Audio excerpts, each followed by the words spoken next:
Chapitre 7. Bien entendu, il nous fallut plus d'un entretien comme celui-ci pour nous pénétrer de ce avec quoi il nous fallait vivre de notre mieux désormais. Ma terrible réceptivité des visions du genre dont il a été donné de si saisissants exemples, et la connaissance maintenant acquise par ma compagne, connaissance faite à la fois de consternation et de pitié, de cette réceptivité. Ce soir-là, après la révélation qui m'avait laissé prostré pendant près d'une heure, il n'y avait eu qu'un petit office de larmes, de vœux, de prières et de promesses, apogée d'une série de serments et d'engagements mutuels, directement issus de notre retraite à la salle d'études, où nous nous étions enfermés pour nous expliquer à fond. Le résultat de cette explication fut simplement de réduire la situation à l'extrême rigueur de ces éléments. Elle, pour son propre compte, n'avait rien vu, pas l'ombre d'une ombre, et, en dehors de l'institutrice, personne dans la maison n'avait à subir l'épreuve. Cependant, sans paraître douter de ma raison, elle accepta la vérité, telle que je la lui avais affirmée, et finalement, elle me témoigna en cette circonstance une tendresse mêlée de crainte, une déférence envers mon douteux privilège, dont le souffle léger demeure en ma mémoire comme la caresse la plus exquise des charités humaines. Il fut donc ce soir-là définitivement admis entre nous que nous pensions pouvoir supporter ensemble ce que l'avenir nous réservait. Et je n'étais pas convaincu que sa part fût la meilleure, en dépit de son exemption du nom fatal. Quant à moi, je crois bien que je savais alors, autant que je le sus plus tard, ce que j'étais de force à affronter pour la protection de mes élèves. Mais il me fallut quelque temps pour être tout à fait sûr que mon honnête compagne réalisait pleinement ce que pourrait exiger d'elle un engagement si formidable. J'étais pour elle une étrange société, aussi étrange que celle que je recevais moi-même. Mais, revenant sur ces heures passées, je vois que nous nous trouvions grand réconfort à nous rejoindre sur un terrain commun, dans la seule idée qui, par une chance unique, pouvait nous apporter le calme. Cette idée, ce second mouvement, me tirèrent pour ainsi dire hors de la chambre secrète de mon inquiétude. Je pouvais toujours aller prendre l'air dans la cour, et Mrs. Grose pouvait toujours m'y rejoindre. Je me rappelle parfaitement comment un peu de force me revint avant que nous nous séparassions pour la nuit. Nous nous étions dit et redit chaque trait de l'aventure. Il cherchait quelqu'un, dites-vous, quelqu'un qui n'était pas vous? Il cherchait le petit Miles. Une lumière prodigieuse m'inondait. Voilà ce qu'il cherchait. Mais comment le savez-vous? Je le sais, je le sais, je le sais. Mon exaltation croissait. Et vous le savez aussi, ma chère. Elle ne le nia point, mais je sentais que je n'avais pas besoin de cette assurance. Un moment après, elle reprit. Et s'il le voyait? Le petit Miles, c'est ce qu'il désire? De nouveau, elle parut profondément bouleversée. L'enfant? Oh, Dieu nous en garde, non, l'homme, il veut leur apparaître. Qu'il pût y arriver était une conception effroyable, et cependant, en une certaine façon, je ne pouvais l'annihiler, ce que d'ailleurs, tandis que nous nous attardions là, je réussissais à prouver pratiquement. J'avais la certitude absolue que je reverrais encore ce que j'avais déjà vu, mais quelque chose en moi me disait qu'en m'offrant bravement comme seul objet à cette expérience, en acceptant, en provoquant, en surmontant tout ce qui pouvait arriver, je servirais de victime expiatoire et préserverais la tranquillité de tous les autres membres du foyer. Pour les enfants en particulier, je parerais les coups et les sauverais complètement. Je me rappelle une des dernières choses que je dis à Mrs. Grose ce soir-là. Je suis frappée de ce fait que mes élèves ne parlent jamais. Elle me regarda fixement, tandis que je m'arrêtais pensive. De lui et du temps qu'il a passé ici avec eux? Ni du temps qu'il a passé avec eux, ni de son nom, ni de sa présence, de son histoire, en aucune façon. Ils n'y font jamais allusion. Oh, la petite demoiselle ne peut pas s'en rappeler. Elle n'a jamais rien vu ni su. Des circonstances de sa mort? Je réfléchis avec une certaine intensité. Peut-être pas, mais Miles devrait s'en souvenir. Il devrait savoir. Ah, ne l'interrogez pas, laissa échapper Mrs. Groves. Je lui rendis le regard qu'elle m'avait lancé. N'ayez pas peur. Je continuais à réfléchir. C'est plutôt curieux qu'il n'ait jamais fait la moindre allusion. Vous me dites qu'ils étaient grands amis? Oh, pas lui, déclara Mrs. Groves avec intention. C'était le genre de Quint de jouer avec lui, je veux dire, de le gâter. Elle se tut un instant, puis ajouta « Quint prenait trop de liberté. » À ces mots, évoquant subitement une vision de son visage, de quel visage? J'éprouvais une nausée de dégoût. « Des libertés avec mon garçon? » ?»« Des libertés avec tout le monde. » Pour le moment, je renonçais à analyser cette déclaration, et je me fis simplement la réflexion qu'elle pouvait s'appliquer à plusieurs membres de la maisonnée, à la demi-douzaine de servantes et de valets qui appartenaient encore à notre petite colonie, mais il y avait pourtant un motif de crainte dans ce fait, en lui-même heureux, qu'aucune histoire gênante, aucune perturbation ancillaire n'avait de mémoire d'homme existé dans la bonne vieille demeure. Elle n'avait ni mauvais renom, ni réputation scandaleuse, et Mrs. Groves, bien évidemment, ne désirait que se cramponner à moi et frissonner en silence. Je la mis cependant à l'épreuve au dernier moment de la journée. Il était minuit, elle avait la main sur le bouton de la porte dans la salle d'études pour prendre congé.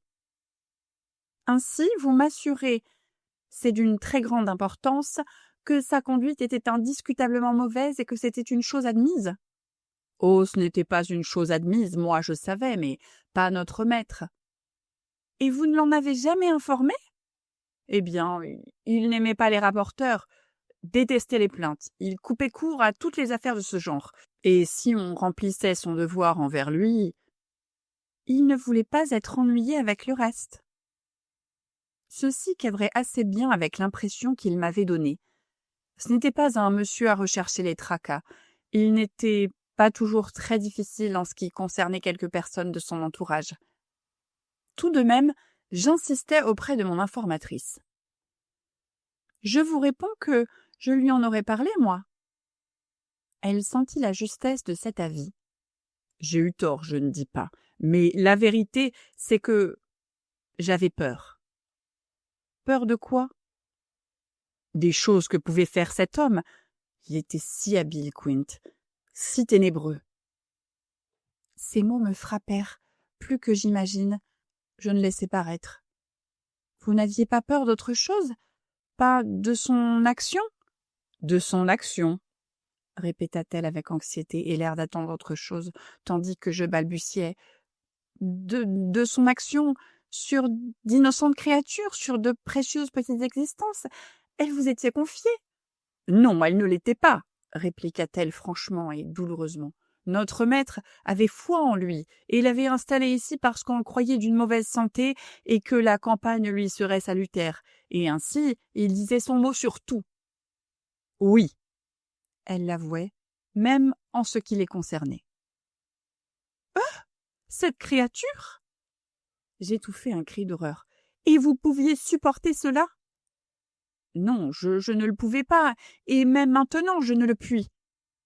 Et la pauvre femme fondit en larmes. À partir du lendemain, ainsi que je l'ai dit, une surveillance rigoureuse les suivit partout. Néanmoins, combien de fois pendant cette semaine ne revînmes-nous pas passionnément sur ce sujet? Bien que nous l'eussions discuté à perte de vue, ce dimanche soir, je fus encore hantée jusqu'aux premières heures de la nuit, car l'on peut imaginer, si je dormis, hantée du soupçon qu'elle ne m'avait pas tout dit. Pour ma part, je n'avais rien dissimulé, mais Mrs. Groves me cachait quelque chose. D'ailleurs, vers le matin, je me persuadais que ce n'était pas manque de franchise, mais parce que les périls nous environnaient. Oui, passant et repassant au crible toutes ces choses, il me semble que lorsque le soleil fut haut dans le ciel, J'avais dans mon trouble et dans mon agitation tiré des faits presque tous les sens que plus tard de plus cruelles circonstances devaient mettre en lumière. Ce que j'y voyais avant tout, c'était la sinistre figure de l'homme alors vivant, le mort pouvait attendre, et des mois qu'il avait passés à Blaye. Additionné, il représentait un formidable total. Cette triste période ne s'était close qu'à l'aube d'un jour d'hiver, lorsque sur la route partant du village, Peter Quint, froid comme la pierre, fut trouvé par un laboureur qui se rendait au travail.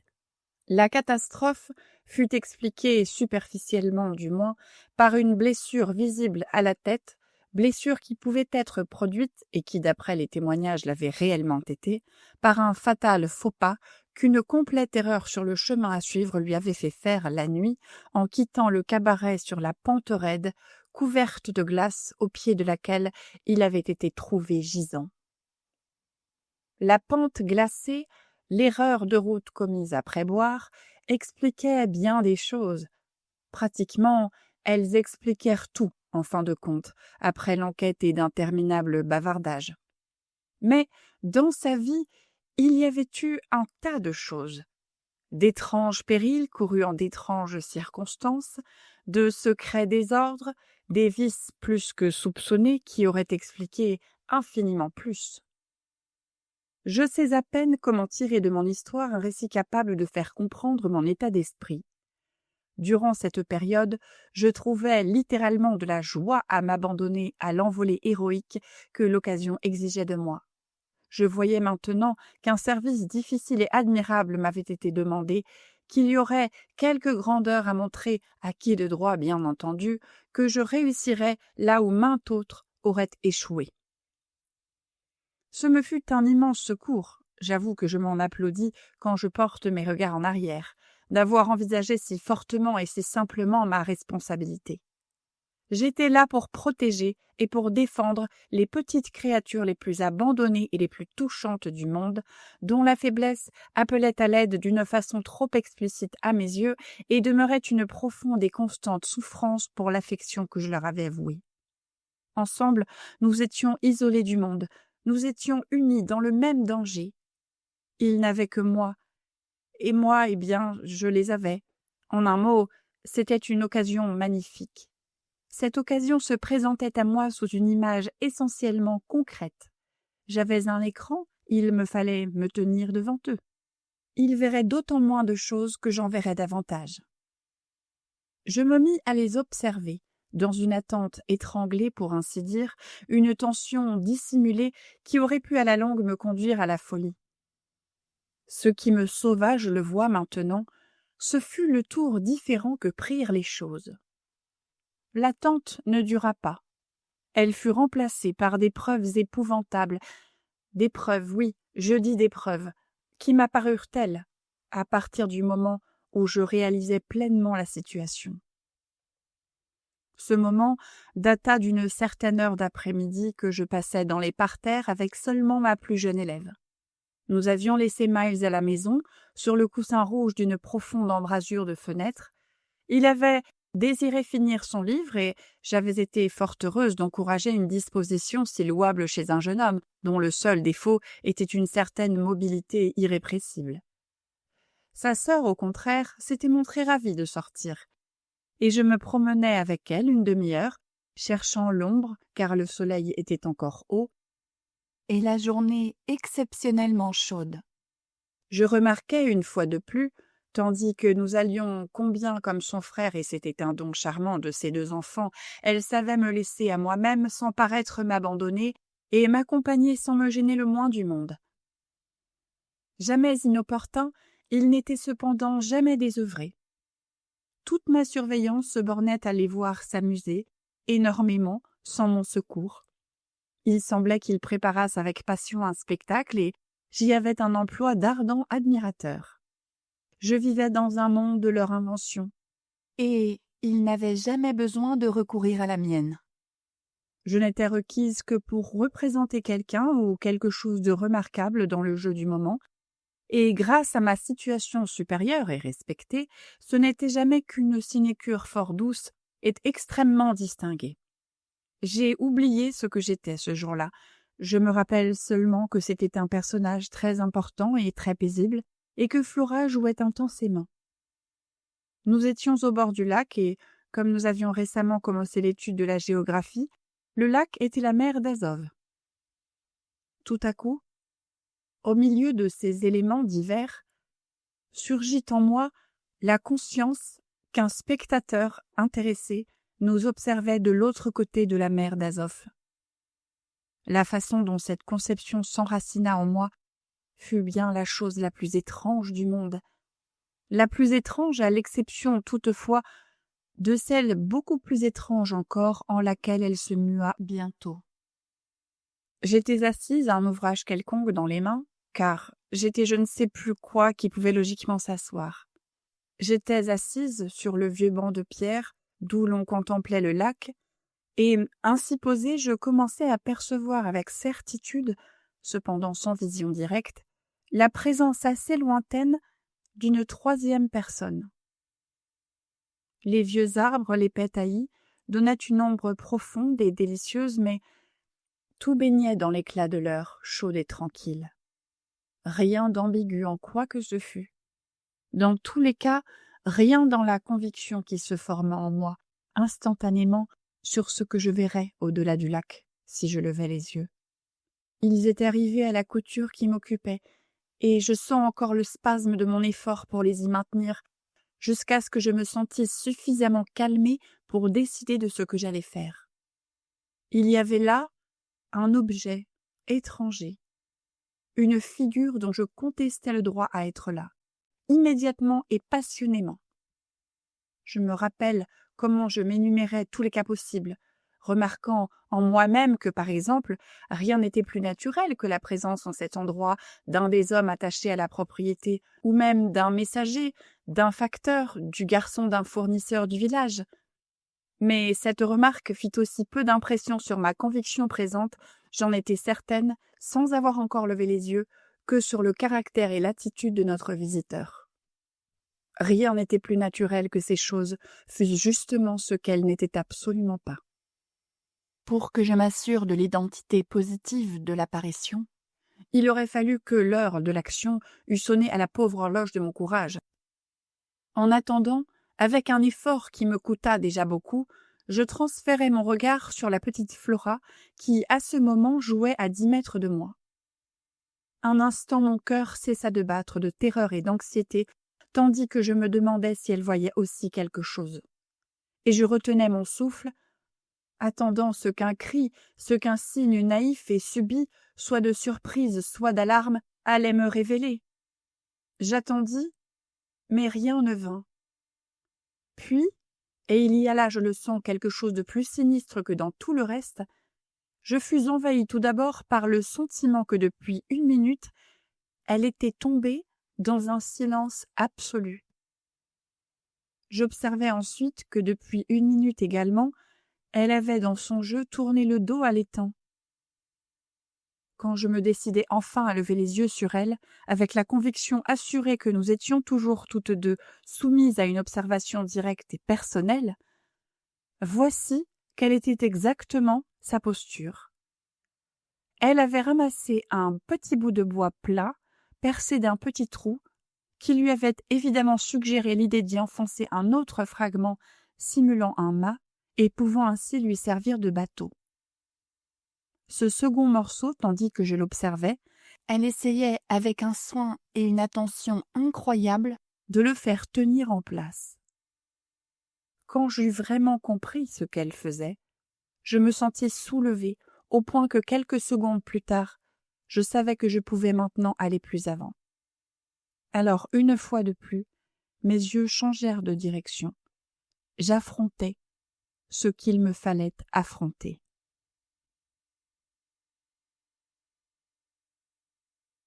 Chapitre 8. Aussitôt que je le pus, je sautai sur Mrs. Grose, et je ne puis rendre compte d'une manière intelligible de l'angoisse qui me déchira dans l'intervalle. Cependant, je m'entends encore lui crier en me jetant, pour ainsi dire, dans ses bras. « Ils savent, c'est monstrueux, ils savent !» Et que ça veut-il, pour l'amour de Dieu? Tandis qu'elle m'étreignait, je la sentais incrédule. Mais tout ce que nous savons, et Dieu sait quoi de plus? Puis son étreinte se relâcha, et je commençai mon explication. Peut-être seulement alors m'expliquai-je les choses à moi-même avec une complète cohérence. Il y a 2 heures au jardin, à peine pouvais-je articuler, Flora a vu. Mrs. Grose reçut ceci comme elle aurait reçu un coup en pleine poitrine. « Elle vous l'a dit ?» murmura-t-elle suffoquée. « Pas un mot, c'est cela qui en fait l'horreur. Elle a gardé cela pour elle. Un enfant de 8 ans, cet enfant. » Ma stupeur ne pouvait s'exprimer. Naturellement, l'ébahissement de Mrs. Grose ne faisait que grandir. « Alors comment le savez-vous? » J'étais là, j'ai vu, de mes propres yeux, j'ai vu qu'elle se rendait parfaitement compte. « Vous voulez dire de sa présence à lui? » Non, de sa présence à elle. Je savais bien que mon expression en parlant révélait de prodigieux sous-entendus car je les voyais se réfléchir lentement sur le visage de ma compagne. C'était une autre personne cette fois-ci, mais encore une figure aussi immanquablement vouée au mal et à l'horreur, une femme, en noir, pâle et effrayante, et avec une telle expression, un tel visage, de l'autre côté du lac. J'étais là, avec la petite, bien tranquille, pour le moment, et puis elle arriva. Elle arriva? Mais comment et d'où cela? De là où ils viennent. Elle apparut, tout simplement. Et elle se tint debout, mais pas tout près. Et sans s'approcher? Pour la sensation et l'effet produit, c'était comme si elle eût été aussi près que vous l'êtes. Mon ami, cédant à une impulsion singulière, recula d'un pas. « Est-ce quelqu'un que vous avez jamais vu? » « Non, jamais. Mais la petite, elle la connaît. Vous aussi. » Pour lui prouver que j'avais réfléchi et abouti à une conclusion, « C'est ma devancière, celle qui est morte. »« Miss Jessel ?»« Miss Jessel. »« Vous ne me croyez pas ?» insistai-je. Dans sa détresse, elle se tournait de droite à gauche. « Comment pouvez-vous en être sûre ?» Dans l'état où étaient mes nerfs, cette question provoqua chez moi un accès d'impatience. « Eh bien, demandez à Flora. Elle en est sûre, elle. » Mais je n'avais pas plutôt prononcé ces mots que je me repris vivement. « Non, non, pour l'amour de Dieu, n'en faites rien. » Elle vous dirait que non, elle mentirait. Mrs. Grose n'avait pas assez perdu la tête pour ne pas protester. « Oh, comment pouvez-vous ?»« Parce que je suis franche. Flora ne désire pas que je sache. Elle ne le fait que pour vous épargner. Non, non, il y a là des abîmes, des abîmes. Plus j'y réfléchis, plus j'y vois des choses, plus j'y vois des choses, plus elles me font frémir, et puis je ne puis dire ce que je ne vois pas, ce que je ne redoute pas. » Mrs. Grose tenta de me suivre. « Vous voulez dire que vous craignez de la revoir? »« Oh non, cela maintenant à mes yeux n'est rien. » Et j'expliquai. « Non, ce n'est pas l'idée de la revoir qui me fait peur. » Mais ma compagne demeurait toujours pâle. « Je ne vous comprends pas. » Ce que je crains, c'est que la petite soit capable de garder cela pour elle. Sûrement c'est ce qu'elle fera, sans que je n'en sache rien. Devant une telle hypothèse, Mrs. Grose un instant parut vaincue. Mais bientôt elle se ressaisit comme poussée par une force positive de l'idée que, si nous reculions d'un pas, où ne serions-nous pas entraînés? « Voyons, voyons, il ne faut pas perdre la tête. Après tout, si cela lui est égal... » Elle essaya même une plaisanterie sinistre. « Peut-être cela lui plaît-il? » De telles choses lui plaire à ce bout d'enfant?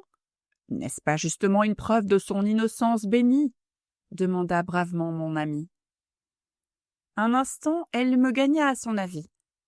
Oui, il faut admettre cela. Nous y cramponner. Si ce n'est pas la preuve de ce que vous dites, c'est la preuve de Dieu sait quoi, car cette femme est la pire des horreurs. Mrs. Grose tint une minute les yeux fixés à terre, puis les relevant enfin. « Comment le savez-vous? » Vous admettez donc qu'elle l'est. Dites-moi comment vous le savez. Comment je l'ai su? En la voyant? À sa façon d'être? À sa façon de vous regarder, vous voulez dire, si vicieusement? Ma foi, non, cela j'aurais pu le supporter. Elle ne m'a pas jeté un coup d'œil. Elle fixait seulement la petite. Mrs. Grose essaya de se représenter la scène. Elle la fixait. Avec quels yeux effrayants! Elle me dévisagea comme si les miens eussent pu leur ressembler. Ses yeux exprimaient l'aversion, voulez-vous dire? Plût à Dieu, non, bien pire. Pire que l'aversion. Elle n'y comprenait plus rien. Avec des yeux d'une détermination incroyable, indescriptible, qui exprimaient une sorte d'intention furieuse. Cela la fit pâlir. Comme une intention de s'emparer d'elle. Les yeux de Mrs. Grose rencontrèrent les miens un instant. Elle frissonna et marcha vers la fenêtre. Et tandis qu'elle s'y tenait, regardant au dehors, je terminai mon récit. Voilà ce que c'est, Flora. Peu après, elle se retourna. Cette personne était en noir, m'avez-vous dit? Elle était en deuil, un deuil assez pauvre, presque râpé. Mais oui, vraiment, une beauté extraordinaire. Je comprenais maintenant où pas à pas j'avais amené la victime de ma confidence. Car visiblement, ces derniers mots la frappèrent particulièrement.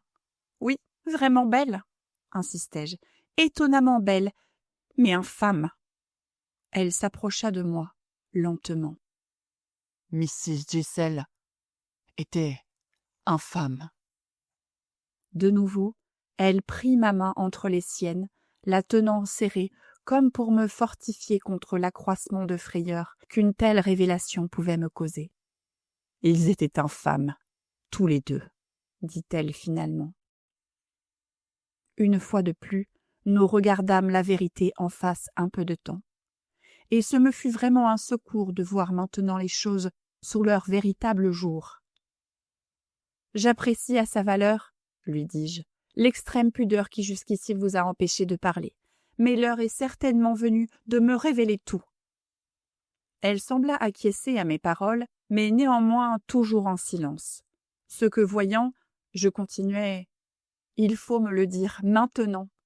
De quoi est-elle morte? Allons, il y avait quelque chose entre eux. » Il y avait tout. En dépit de la différence?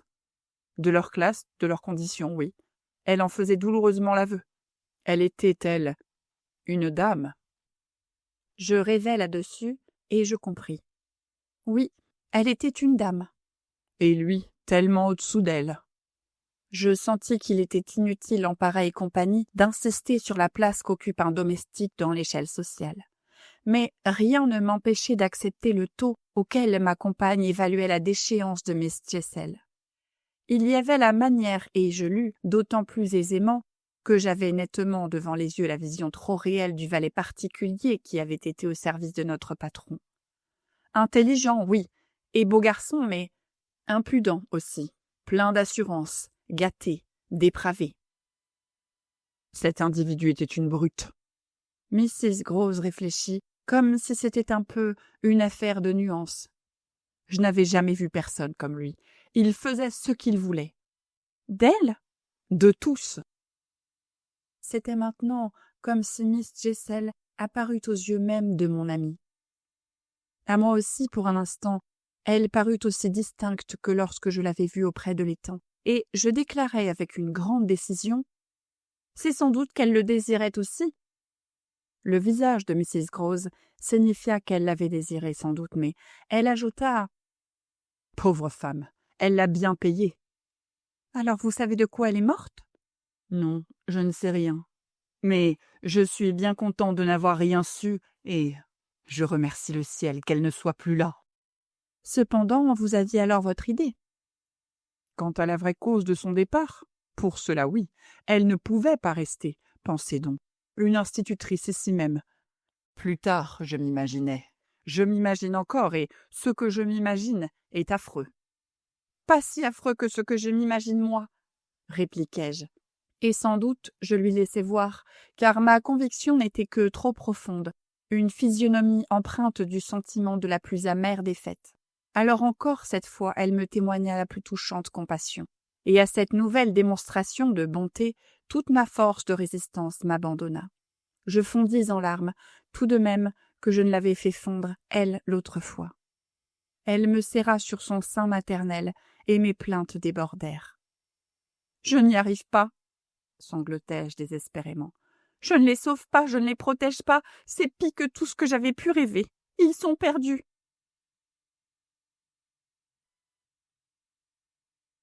Chapitre 9. C'était vrai en somme ce que j'avais dit à Mrs. Grose. Il y avait dans cette affaire des abîmes, des possibilités que je n'avais pas le courage de sonder, de sorte que lorsqu'une fois de plus, après que nous nous fûmes unis dans ce sentiment de stupeur que nous inspirait toute l'aventure, nous reconnûmes d'un commun accord qu'il était de notre devoir de résister aux fantaisies extravagantes d'imagination. Il fallait au moins garder son sang-froid si tout le reste nous échappait. Bien que cela fût difficile, devant ce qui, dans cette prodigieuse aventure, semblait le moins discutable. Tard dans la soirée, alors que toute la maison était plongée dans le sommeil, nous causâmes de nouveau dans ma chambre. Elle alla jusqu'à reconnaître, sans doute aucun, que j'avais réellement vu ce que j'avais vu. Pour l'en convaincre formellement, je n'avais qu'à lui demander comment, si j'avais inventé l'histoire, il m'avait été possible de faire de chacune des personnes qui m'étaient apparues un portrait révélant dans les moindres détails les signes particuliers, portraits à l'exhibition desquels elle avait instantanément reconnu et nommé. Elle désirait naturellement, on ne pouvait lui reprocher, étouffer toute l'histoire, et je me hâtais de l'assurer que l'intérêt que j'y portais moi-même avait pris maintenant la forme de la recherche ardente d'un moyen pour y échapper. Je me rangeais cordialement à son opinion que vraisemblablement, les visions se répétant, nous étions certaines qu'elles se répéteraient. Je m'habituerais au danger, déclarant ouvertement que mon risque était subitement devenu le moindre de mes soucis. C'était mon dernier soupçon qui était intolérable, et cependant, à cette complication même, les dernières heures de la journée avaient apporté un soulagement. En la quittant après mon premier accès de désespoir, j'étais naturellement retournée auprès de mes élèves, associant le remède propre à guérir mon bouleversement à cette impression de charme qu'il dégageait, impression que j'avais déjà reconnue comme être une source sur laquelle je pouvais compter et qui ne m'avait encore jamais failli. En d'autres termes, je m'étais simplement replongée dans la société particulière de Flora, et lorsque je m'aperçus, ce fut presque une ivresse, que sa petite main consciente savait se poser sur le poing douloureux. Elle m'avait regardé avec une tendre curiosité, puis m'avait accusé les yeux dans les yeux d'avoir pleuré. Je supposais que les vilaines traces des larmes étaient effacées, mais dans l'effusion de cette charité infinie, je me réjouis littéralement qu'elles n'eussent pas entièrement disparu. Contempler le bleu profond des yeux de l'enfant et déclarer leur beauté un piège de précoce habileté aurait été se rendre coupable d'un cynisme auquel naturellement je préférais sacrifier mon jugement et autant que faire se pouvait mon inquiétude. On ne pouvait sacrifier son jugement simplement parce qu'on le désire, mais l'on pouvait dire, ainsi que je me le répétais maintes et maintes fois jusqu'à l'aube, qu'avec la voix de nos jeunes amis résonnant dans l'air, leurs petits corps serrés sur le cœur et leurs visages embaumés contre la joue, tout dans l'univers s'évanouissait, tout excepté leur enfance et leur beauté. C'était dommage, je le dis une fois pour toutes, que tout de même il me fallut faire entrer en ligne de compte les gestes subtils qui, l'après-midi près du lac, avaient rendu miraculeuse ma maîtrise de moi-même. C'était dommage d'être contrainte d'analyser de nouveau la réalité de ce moment-là et de répéter que je m'étais sentie envahie par la révélation que cette inconcevable communion surprise par moi devait être pour toutes deux chose d'habitude.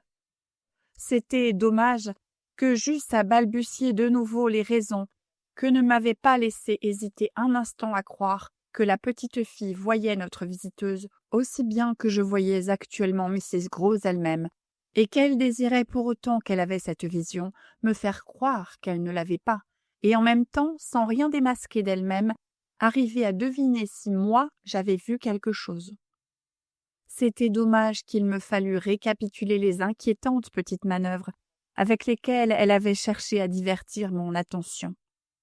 Le très perceptible accroissement de son activité, la plus grande intensité de son jeu, sa chanson, son babillage puéril et son invitation à gambader.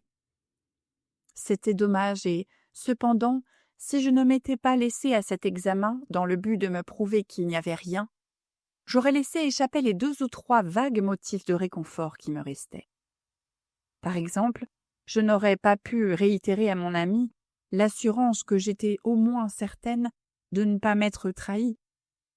Je n'aurais pas, sous l'emprise de ma détresse d'esprit, de mon besoin désespéré de savoir, je n'aurais pas de nouveau imploré un éclaircissement qui ne se pouvait obtenir qu'en mettant ma compagne au pied du mur.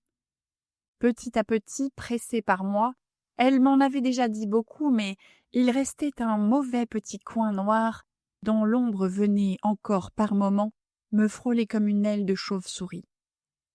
Je me rappelle comment, saisissant l'occasion, la maison était endormie et la conjonction de notre risque et de notre veille semblait me venir en aide. Je sentis toute l'importance qu'il y avait maintenant à soulever le dernier pli du rideau. « Je ne crois à rien de si épouvantable, » dis-je, je m'en souviens. « Non, non, ma chère, que ce soit clairement établi entre nous, je ne le crois pas. Mais si je le croyais, vous savez, il y a quelque chose que j'exigerais de vous maintenant. Et, sans vous épargner, le moins du monde. Mais non, absolument pas. Pourquoi donc? À quoi pensiez-vous quand, pleine d'émotion à la lecture de la lettre avant que Miles fût revenu du collège, vous me répondîtes, cédant à mon insistance, que vous ne pourriez pas jurer qu'il ne s'était jamais mal conduit? Il ne s'est jamais mal conduit pendant ces dernières semaines que j'ai passées avec lui, en le surveillant de si près.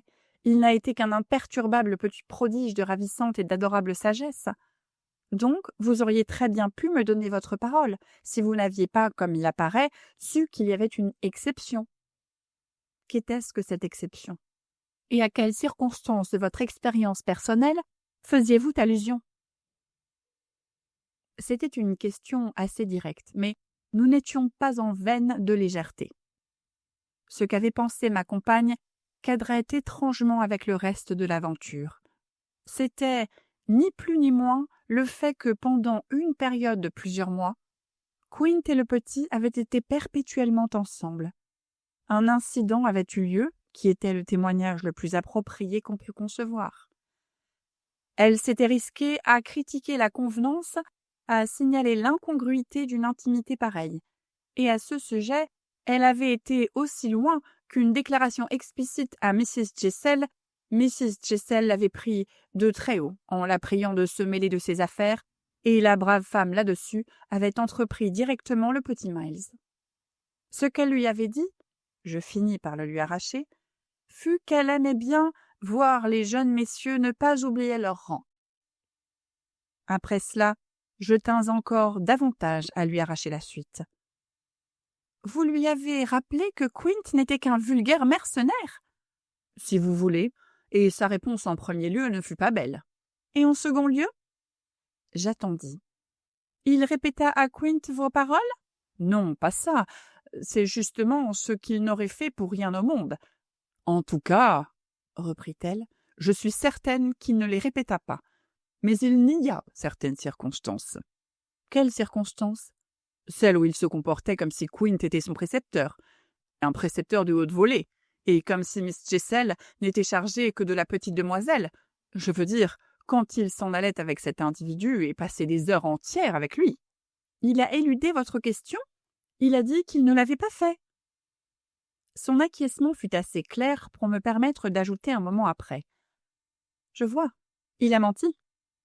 Oh, murmura Mrs. Grose. Ce murmure suggérait que la chose importait peu, et elle le fortifia de la remarque suivante. Voyez-vous, après tout, c'était indifférent à Miss Jessel. Elle ne lui défendait pas. Je réfléchis. Vous présenta-t-il cela comme une justification? Elle lâcha pied encore une fois. Non, il ne m'en a jamais parlé. Il ne vous a jamais parlé d'elle par rapport à Quint? Elle rougissait visiblement, voyant où je voulais en venir. Enfin, jamais il ne montra qu'il savait quelque chose à ce sujet. Il n'y a. Ainsi, vous vous rendiez compte qu'il savait ce qu'il se passait entre ces deux misérables? Je ne sais pas. gémit la pauvre femme. « Vous le savez, ma pauvre amie, ai-je répliqué. Seulement, vous n'avez pas mon épouvantable audace d'esprit, et par timidité, par pudeur, par délicatesse, vous enfouissez en vous l'impression qui autrefois vous a rendue si malheureuse, et avec laquelle vous avez dû vous débattre en silence sans mon aide. Mais je vais vous la faire dire. Il y avait dans le garçon, ai-je poursuivi, quelque chose qui vous laissait entendre qu'il couvrait et cachait leur relation. Oh, il ne pouvait pas empêcher que vous appreniez la vérité? Je le pense bien, mais grand Dieu! Et ma pensée s'emportait. Comme cela montre ce qu'ils avaient pu arriver à faire de lui. Ah, rien qu'il ne soit redevenu bien aujourd'hui, plaida lugubrement Mrs. Groves. Je ne m'étonne plus de votre air étrange, continuai-je, lorsque je vous parlais de la lettre envoyée par le collège. Je me demande si j'avais l'air aussi étrange que vous, rétorqua-t-elle avec une énergie familière. Et s'il était alors aussi mauvais que vous voulez bien le dire, comment se fait-il qu'il soit maintenant un ange? C'est vrai, s'il était un misérable à l'école, comment cela se peut? Ma foi, ai-je dit dans mon tourment, vous devez de nouveau compter sur moi, mais je ne serai pas capable de vous le dire avant quelques jours. Vous pouvez compter sur moi, ai-je crié d'une façon qui a fait ouvrir de grands yeux à mon ami. Mais il y a des directions dans lesquelles je ne peux pas m'engager pour le moment. Et je revins aux premiers exemples cités par elle, celui auquel elle venait de faire allusion, la possibilité rassurante chez notre garçon de commettre une faute à l'occasion. Si, à l'époque dont vous parlez, vous avez fait remarquer à Miles que Quint était un vil larbin, il me semble deviner qu'une des répliques que le petit vous a faites était que vous étiez quelque chose du même genre. Elle a tellement paru l'admettre que j'ai aussitôt enchaîné. Et vous lui avez pardonné ça? Ne l'auriez-vous pas fait? Oh, si. Et dans la paix nocturne, quelque étrange que pût paraître une telle hilarité, nous ne pûmes nous empêcher de rire. Puis, je continuai.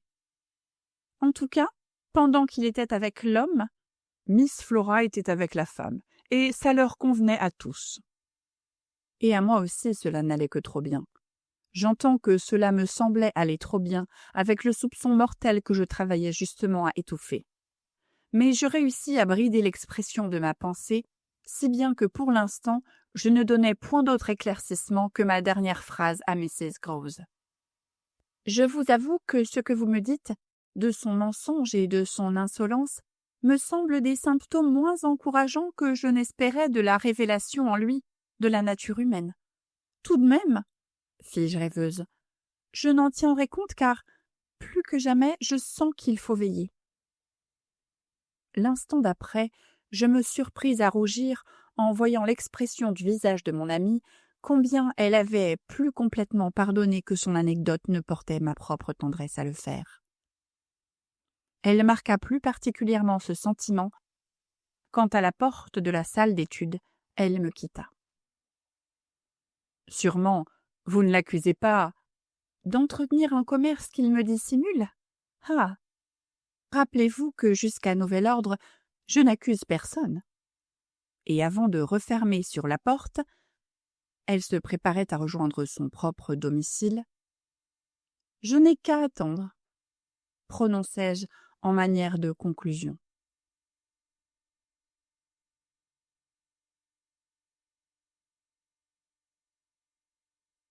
Chapitre 10. Et j'attendis, et les jours, en passant, emportaient un peu de ma consternation. De fait, un très petit nombre de ces jours, pendant lesquels je ne quittais pas mes élèves de vue et qui furent d'ailleurs dépourvus d'incidents, suffirent pour passer sur les rêveries amères et même sur les odieux souvenirs comme un coup d'éponge. J'ai parlé de la fascination de leur extraordinaire grâce enfantine, comme d'un sentiment auquel je me sentais intimement sollicité de m'abandonner. Et l'on peut croire si je négligeais d'aller quérir à cette source le baume désiré.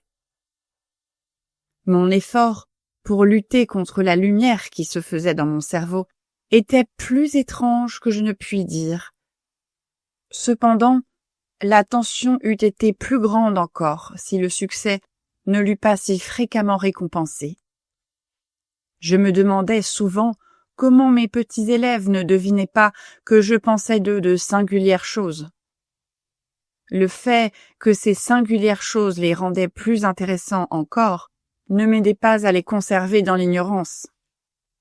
Je tremblais qu'ils ne s'aperçussent combien plus immensément intéressants ils étaient devenus. En tout cas, même en mettant les choses au pire, ainsi que je n'y étais que trop encline, toute ombre jetée sur leur innocence, pauvres petites créatures prédestinées, ne constituait qu'une nouvelle raison d'aller au-devant des responsabilités. Il y avait des moments où, poussé par une impulsion irrésistible, je ne pouvais m'empêcher de les saisir et de les serrer dans mes bras. Et aussitôt je songeais « Que vont-ils penser? Ne me suis-je pas trahi ?» Discuter jusqu'à quel point je pouvais me livrer ne m'entraînerait-il pas en de tristes et folles complications?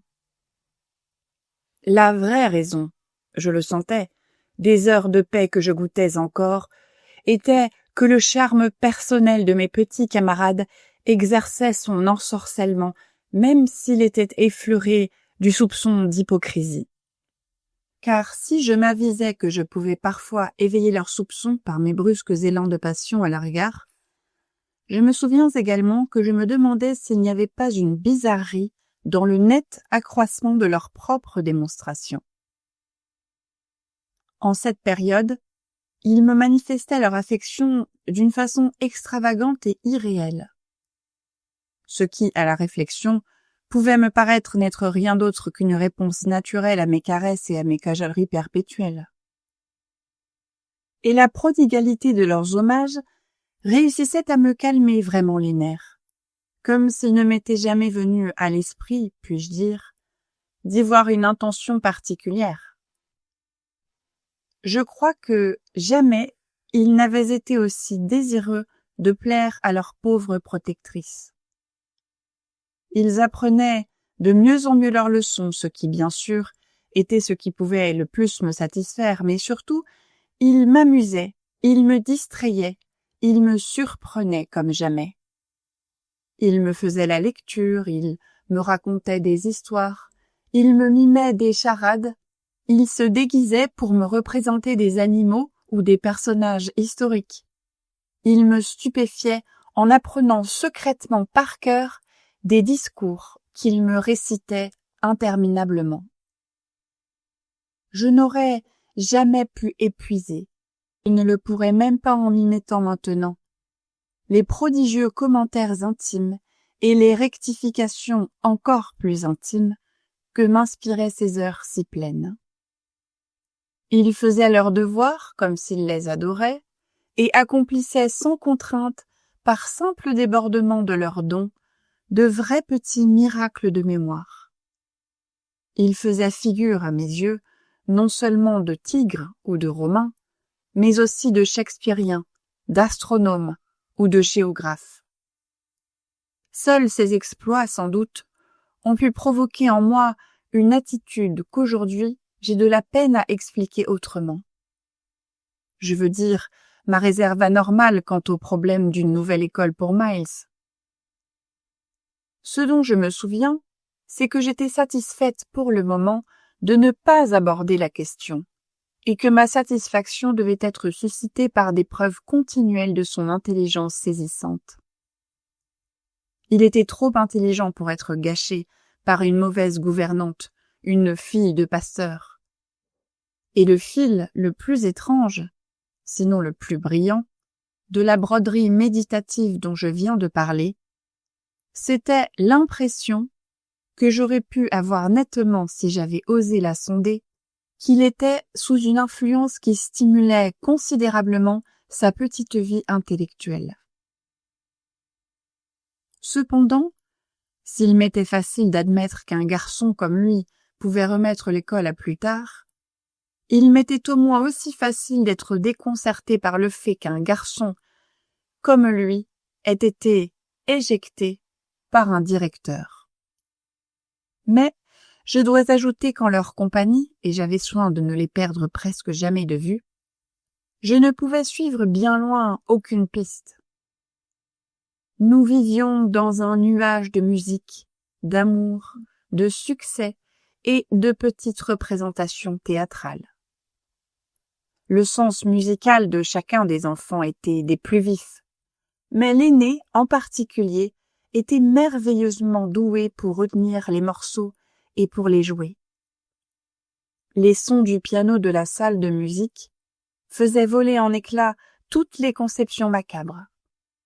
Sinon, c'étaient des conciliabules dans les coins, avec pour résultat que l'un d'eux disparaissait pour émerger avec pétulance en incarnant quelque nouveau personnage.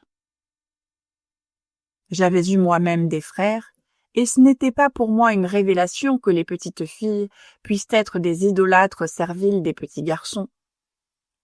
Mais ce qui surpassait tout, c'est qu'il y avait au monde un petit garçon capable de montrer la plus grande considération pour une créature de sexe, d'intelligence et d'âge inférieur. Ils étaient extraordinairement complices, et dire qu'ils ne se disputaient, qu'ils ne se plaignaient jamais, reviendrait à faire un piteux éloge de leur exceptionnelle douceur. Parfois, lorsque je me laissais aller à de piètres réflexions, je croyais distinguer des indices de petites ruses qui permettaient à l'un de m'occuper pendant que l'autre s'esquivait. Toute tactique diplomatique comporte un tel côté naïf, je suppose. Mais si mes élèves pratiquaient cela avec moi, c'était sûrement avec un minimum de grossièreté.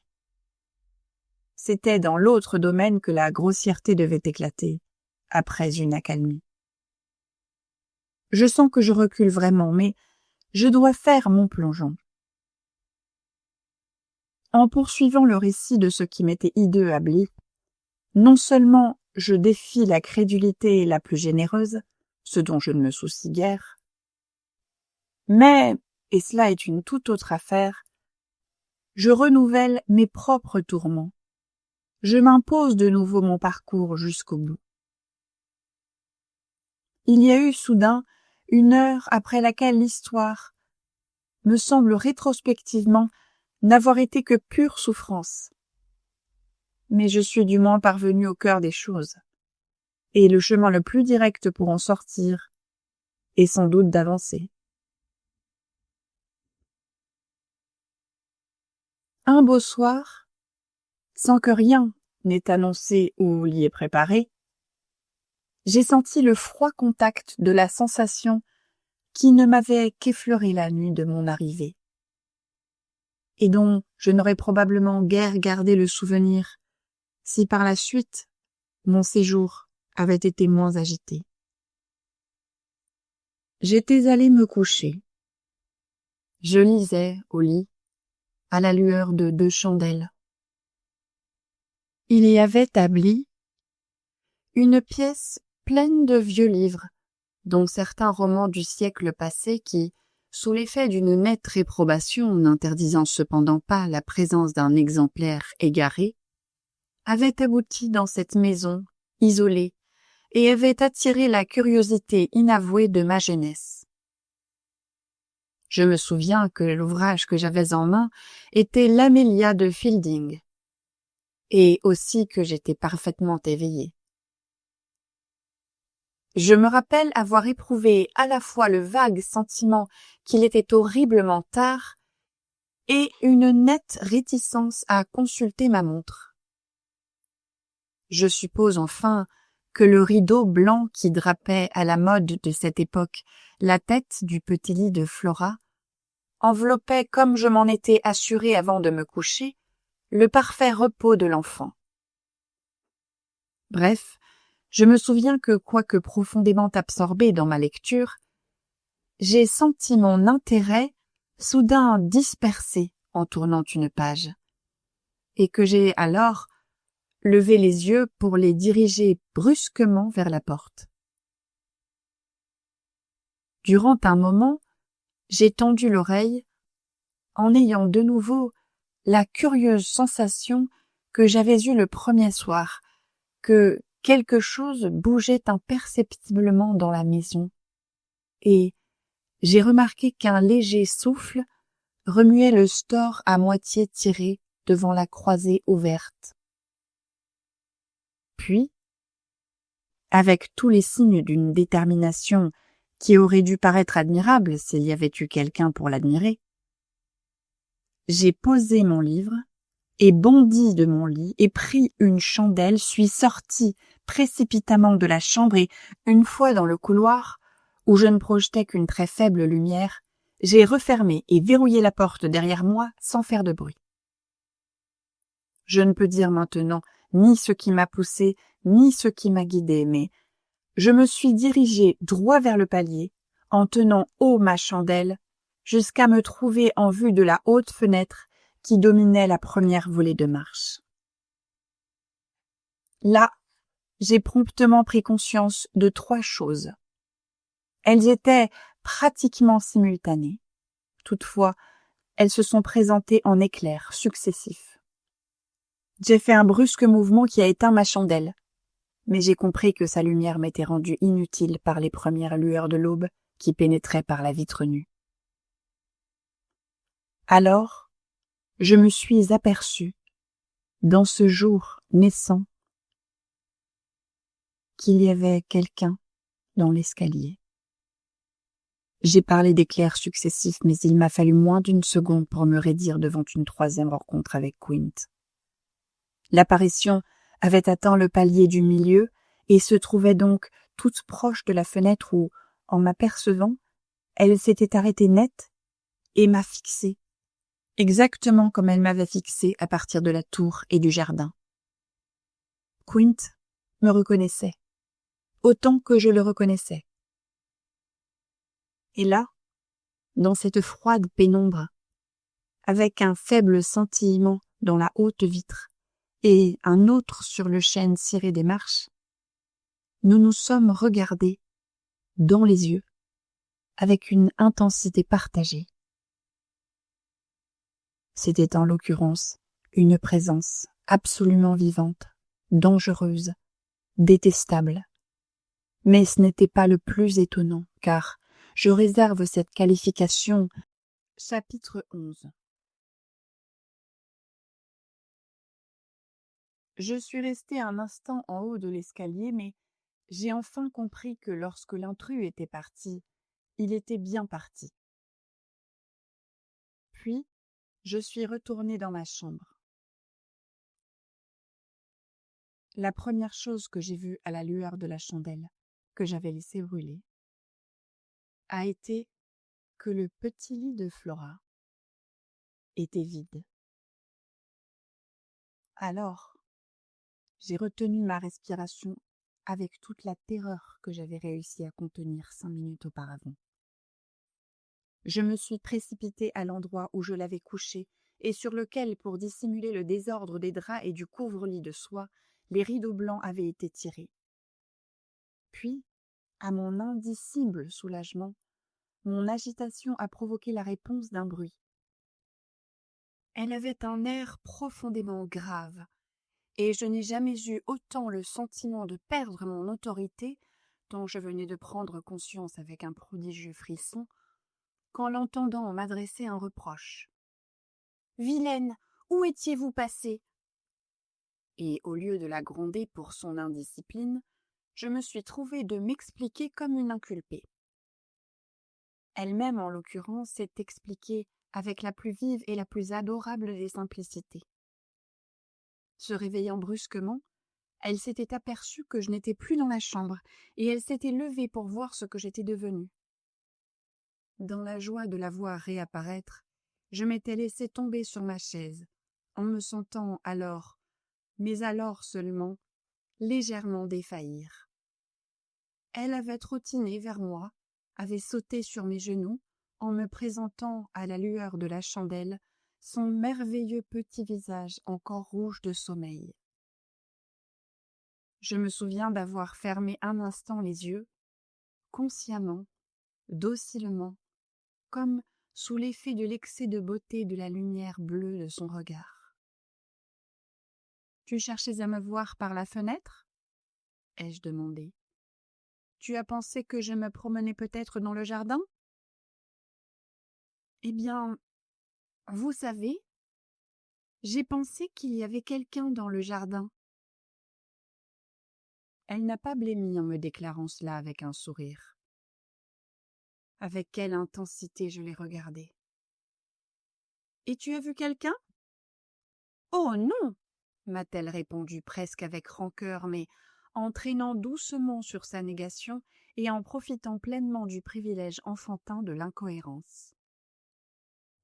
À ce moment-là, étant donné l'état de mes nerfs, j'ai nettement cru qu'elle mentait. Et, si j'ai de nouveau fermé les yeux, cela a été sous le coup de l'éblouissement des 3 ou 4 possibilités que je pouvais considérer. L'une d'elles, pour un moment, s'est emparée de moi avec une force si singulière que pour y résister, j'ai dû serrer contre moi ma petite fille dans un spasme auquel, merveille, elle s'est soumise sans un cri, ni signe de frayeur. Pourquoi ne pas tout lui dire sur le champ pour en finir? Ne pas lancer cela à son ravissant petit visage illuminé?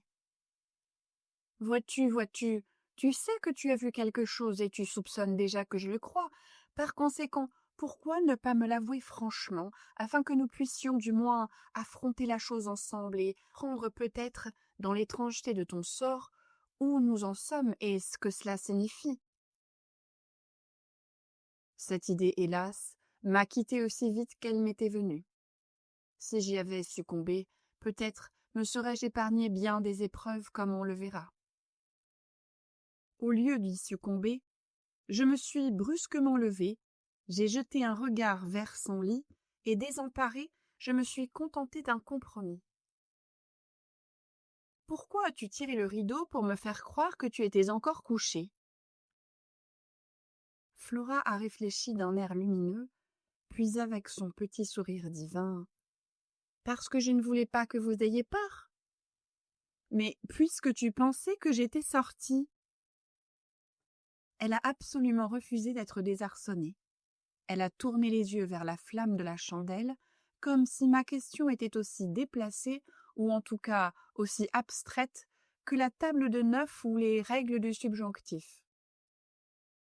« Oh, mais ma chère, vous pouviez revenir, vous savez, » a-t-elle riposté avec beaucoup d'à-propos. « Et vous êtes revenu. » Et peu après, une fois qu'elle s'est remise au lit, j'ai dû prouver en m'asseyant presque sur elle pour lui tenir la main que je reconnaissais la pertinence de mon retour. On peut imaginer quelle a été dès lors la teinte générale de mes nuits. Je restais éveillée jusqu'à ne plus savoir quelle heure il était. J'attendais les moments où ma petite compagne de chambre dormait à coup sûr, et alors je me glissais sans bruit dans le couloir, et même poussais jusqu'à l'endroit où j'avais surpris Quint. Mais je ne l'ai jamais revu, et je peux aussi bien dire tout de suite que je ne l'ai plus jamais rencontré à l'intérieur de la maison. Néanmoins, dans l'escalier, j'ai frôlé une aventure différente. Une fois en haut, j'ai regardé vers le bas, et je me suis aperçue de la présence d'une femme assise sur une marche inférieure, me tournant le dos, le corps à demi penché et la tête entre les mains dans une attitude d'affliction. Cependant, à peine l'avais-je vue, qu'elle a disparu sans se retourner pour me regarder. Je n'en savais pas moins avec quelle certitude, quel visage épouvantable elle aurait eu à me montrer. Et je me suis demandé si, au cas où je me serais trouvée en bas et non en haut, je serais montée avec le même sang-froid que j'avais manifesté en présence de Quint. Ma foi, j'ai eu bien d'autres occasions de manifester mon sang-froid. Le soir du 11e jour après ma dernière rencontre avec ce monsieur, j'en tenais le compte désormais, j'ai éprouvé une inquiétude, dangereusement proche de celle qu'elle m'avait inspirée et qui en fait, en raison de son caractère particulièrement inattendu, s'est trouvé être mon choc le plus brutal. C'était plus précisément dans cette série la première nuit où j'ai senti que je pouvais sans laxisme me coucher de nouveau à une heure raisonnable. Je me suis aussitôt endormie, et jusqu'à 1 heure du matin, comme je m'en suis aperçue ensuite. Mais quand je me suis réveillée, cela a été pour me dresser brusquement dans mon lit, comme si une main m'avait secouée. J'avais laissé brûler une chandelle, mais elle s'était éteinte, et j'ai aussitôt eu la conviction que c'était Flora qui l'avait soufflée. Alors je me suis levée, et dans l'obscurité je me suis dirigée droit vers son lit, où j'ai vu qu'elle n'était plus. Un coup d'œil à la fenêtre m'a fait comprendre ce qui se passait, et j'ai craqué une allumette pour distinguer plus nettement le tableau. L'enfant s'était de nouveau levé, cette fois donc en prenant soin d'éteindre la chandelle pour se glisser de nouveau derrière le store et regarder le jardin nocturne comme s'il y avait quelque chose à y observer ou qu'elle avait répondu à un appel. Le fait qu'elle soit effectivement en train de voir quelque chose, alors que la fois précédente, j'avais admis qu'elle n'avait rien vu, m'a été prouvé par son absence de réaction pendant que je faisais de nouveau de la lumière et que je me hâtais de mettre mes pantoufles et un peignoir. Cachée, protégée, absorbée, elle était manifestement appuyée sur le rebord, la fenêtre s'ouvrait vers l'extérieur, pour s'abandonner à sa vision. Elle était aidée par un beau clair de lune, et cette clarté m'a conduite à prendre une rapide décision. Elle était face à face avec l'apparition que nous avions eue au bord du lac, et elle était maintenant en mesure de communiquer avec elle comme elle n'avait pas pu le faire alors. Ce que pour ma part il me restait à faire, c'était sans la déranger, de sortir dans le couloir pour regarder par une fenêtre donnant dans la même direction. Je me suis donc dirigée vers la porte sans me faire entendre, je l'ai franchie, je l'ai refermée derrière moi, et j'ai écouté de l'extérieur si la petite avait bougé ou dit quelque chose. Dans le couloir, j'ai tourné les yeux vers la porte de la chambre de son frère, qui n'était qu'à une dizaine de pas, et j'ai alors de nouveau éprouvé cette impulsion étrange et indicible que j'ai pu appeler ma tentation. Et si je m'y rendais directement pour regarder par sa fenêtre? Si, en risquant de révéler mes motifs à son étonnement enfantin, je passais au cou du reste du mystère la longue corde de ma hardiesse. Cette idée s'est suffisamment emparée de moi pour m'entraîner jusqu'au seuil de la chambre de Miles, où je me suis arrêtée. J'ai tendu l'oreille avec une sensation d'irréalité. Je me suis figuré le drame qui pouvait se dérouler. Je me suis demandé si lui aussi avait quitté son lit pour se mettre à regarder en secret. Il y a eu une minute de profond silence, au bout de laquelle mon envie est tombée. Il était tranquille. Il était sans doute innocent. Le risque était hideux. J'ai tourné les talons. Il y avait une silhouette dans les jardins. Une silhouette qui rôdait à l'affût.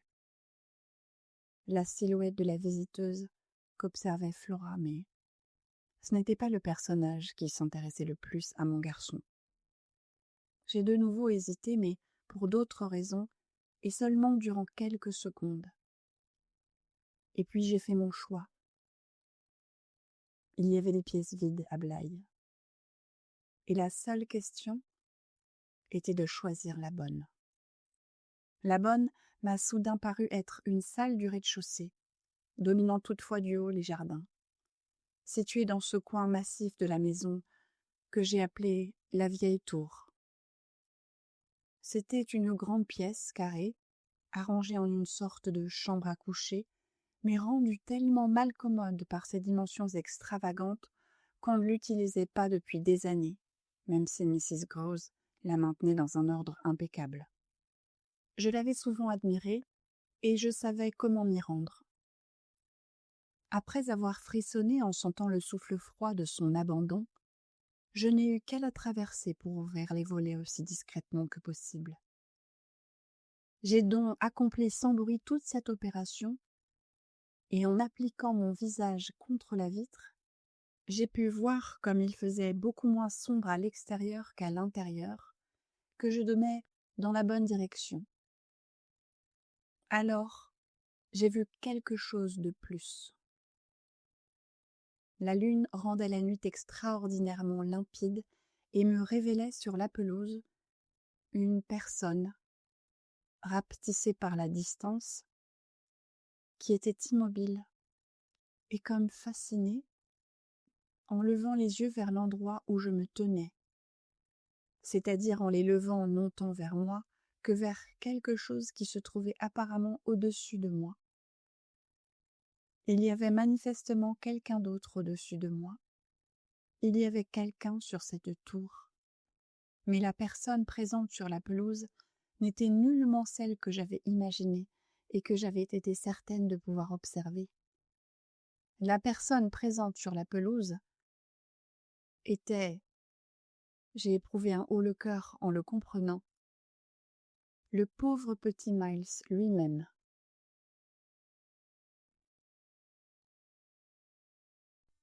Chapitre 12. Ce n'a été que tard le lendemain que j'ai pu parler à Mrs. Groves. La rigueur avec laquelle je veillais sur mes élèves rendait souvent difficile de la rencontrer en privé, et d'autant plus que nous sentions toutes les deux l'importance de ne pas provoquer chez les domestiques autant que chez les enfants des soupçons sur une agitation secrète ou sur une discussion à propos de mystères. À cet égard, j'éprouvais un sentiment de grande sécurité en la voyant si placide. Il n'y avait rien dans son visage tranquille qui pût laisser deviner aux autres mes horribles confidences. Elle me croyait, j'en étais absolument certaine. Si elle ne m'avait pas cru, je ne sais pas ce que je serais devenue car je n'aurais pas pu supporter seule cette épreuve. Mais elle était comme un monument superbe élevé à la bénédiction du manque d'imagination et ne pouvant distinguer dans nos petits rien d'autre que leur beauté et leur gentillesse, leur bonheur et leur intelligence, elle n'avait aucun rapport direct avec la source de mes tourments. S'ils avaient été visiblement corrompus ou meurtris, elle se serait sans doute, en cherchant la cause, rongée d'inquiétude. Toute chose étant, je comprenais lorsqu'elle les observait avec ses gros bras blancs croisés et son regard toujours plein de sa sérénité coutumière, qu'elle remerciait le ciel de les voir encore en si bon état, si jamais ils avaient été ébranlés. Les flamboiements de l'imagination faisaient place dans son esprit au rougeoiement régulier d'un feu domestique, et je m'étais déjà aperçu à quel point, avec la conviction grandissante que le temps passant sans accident manifeste, les enfants pouvaient après tout se débrouiller tout seuls, elle réservait sa plus grande sollicitude aux tristes cas présentés par leur institutrice. C'était pour moi une simplification salutaire. Je pouvais m'engager à ce que mon visage ne révélât au monde aucun tourment, mais dans ces conditions, cela aurait été un considérable souci de plus que de me retrouver anxieuse à cause de ce que pouvait révéler le sien. À l'heure dont je parle, elle m'avait rejointe à ma demande sur la terrasse où, avec l'avance de la saison, le soleil d'après-midi était maintenant agréable. Là, nous nous sommes assises côte à côte, pendant que devant nous, à distance mais à portée de voix, les enfants s'ébattaient dans une de leurs humeurs les plus dociles. Ils marchaient lentement, du même pas, sur la pelouse et sous nos yeux, et le garçon lisait à haute voix un conte en entourant sa sœur d'un bras pour s'assurer de son attention. Mrs. Groves les observait très paisiblement. Et puis, cela a été avec le grincement étouffé d'un effort intellectuel, m'a-t-il semblé, qu'elle s'est tournée vers moi pour considérer l'envers du décor. J'avais fait d'elle le réceptacle de choses affreuses et sa patience devant ma douleur était une curieuse façon de reconnaître ma supériorité, celle de mes capacités et de ma fonction. Elle avait l'esprit ouvert à mes révélations, Et si j'avais concocté un brouet dans une marmite de sorcière et lui en avais offert une portion avec assurance, elle m'aurait tendu une grande écuelle vide. C'était l'attitude qu'elle avait résolument adoptée lorsque, dans mon récit des événements de la nuit précédente, j'en suis venu à raconter ce que Miles m'avait déclaré quand, après l'avoir surpris à une heure monstrueuse, presque à l'endroit même où il se trouvait maintenant, j'étais allé le retrouver pour le faire rentrer. J'avais décidé, à ma fenêtre, de prendre cette initiative plutôt que de lancer un appel plus sonore, de crainte d'alerter la maison. Entre-temps, j'avais laissé entendre à mon ami que je n'avais guère d'espoir d'évoquer avec succès, même à son authentique sympathie, ma stupeur devant la grande et splendide habileté avec laquelle, une fois à l'intérieur, le garçon avait répondu à mes questions finalement pressantes. Dès que j'avais fait mon apparition sur la terrasse au clair de lune, il s'était précipité directement vers moi. Alors, je lui avais pris la main sans un mot et je l'avais conduit dans l'obscurité jusqu'à l'escalier où Quint avait si avidement rôdé à sa recherche, puis jusqu'au palier où j'avais écouté et tremblé, et enfin jusqu'à sa chambre abandonnée. Nous n'avions échangé aucune parole en chemin, et je m'étais demandé, comme je me l'étais demandé, s'il méditait dans sa petite tête une explication plausible et pas trop grotesque. Son invention était sûrement mise à l'épreuve et cette fois, j'ai éprouvé un étrange frisson de triomphe devant son visible embarras. C'était un fameux piège pour l'insondable. Il ne pouvait plus jouer l'innocence. Comment diable allait-il pouvoir s'en sortir? Mais la palpitation de cette question passionnée a également fait battre en moi les coups sourds d'une autre question. Comment diable allais-je moi-même pouvoir m'en sortir? J'étais du moins confrontée comme jamais auparavant à tout le risque attaché maintenant au fait que je me mette à faire retentir ma note horrible. À vrai dire, je me souviens qu'en pénétrant dans sa petite chambre où les draps n'étaient même pas défaits et où la lune, pénétrant par les vitres nues, répandait une telle clarté qu'il était inutile de craquer une allumette, je me souviens que j'ai brusquement défailli et me suis laissé tomber au bord du lit sous le poids de l'idée qu'il devait être certain de m'avoir vraiment eu, comme on dit. Il pouvait faire ce qu'il voulait avec l'aide de toute son intelligence, tant que je continuais de croire à ces vieilles légendes de criminels responsables d'enfants qui nourrissent les peurs et les superstitions. Il m'avait certes eu, et dans les fourches codines, car qui m'absoudrait, qui consentirait à me voir impunie, si j'étais la première, par la moindre ouverture tremblante, à introduire dans notre relation idéale un élément aussi lugubre? Non, non, c'était vain de tenter de faire clairement comprendre à Mrs. Grose, et ce ne l'était guère moins de tenter de lui faire deviner que, lors de notre bref trajet crispé dans le noir, il m'avait vraiment frappé d'admiration. Bien sûr, je me suis montrée parfaitement gentille et miséricordieuse, et jamais, jamais, je n'avais manifesté autant de tendresse que lorsqu'assise sur le lit, j'ai mis mes mains sur ses petites épaules pour le soumettre au feu de mon attention.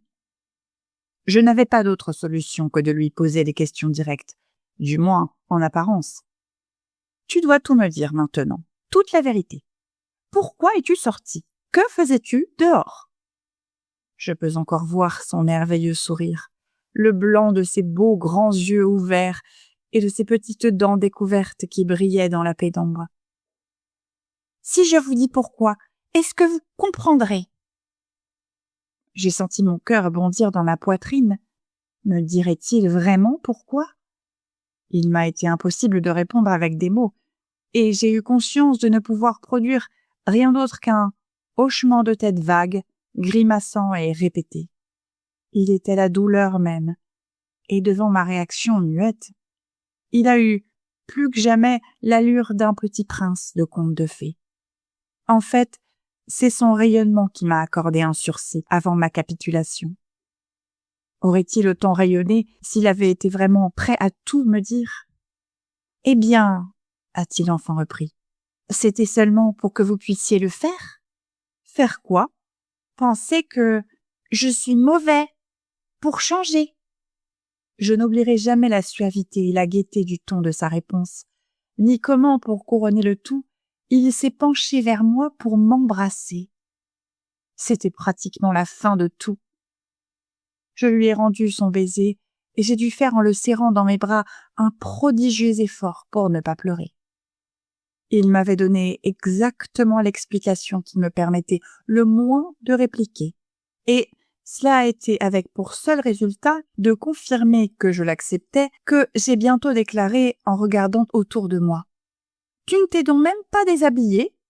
Il a pris un air radieux dans l'obscurité. « Pas du tout. Je suis restée debout et j'ai lu. »« Et quand es-tu sorti ?»« À minuit. Quand je suis mauvais, je suis mauvais. » Je vois, c'est charmant. Mais comment pouvais-tu sûr que je m'en apercevrais ? Oh, je me suis arrangée avec Flora. Avec quelle promptitude a jailli sa réponse. Elle devait se lever pour regarder dehors. En effet, c'est ce qu'elle a fait. C'était moi qui étais tombée dans le piège. Donc, elle vous a dérangé, et pour voir ce qu'elle regardait, vous êtes allés vous aussi regarder, et vous avez vu. Pendant que toi, ai-je riposté, tu risquais d'attraper la mort en sortant la nuit dans le jardin. Il était tellement fier de son exploit qu'il pouvait s'offrir d'acquiescer avec un large sourire. « Sinon, comment aurais-je pu être aussi mauvais ?» a-t-il demandé.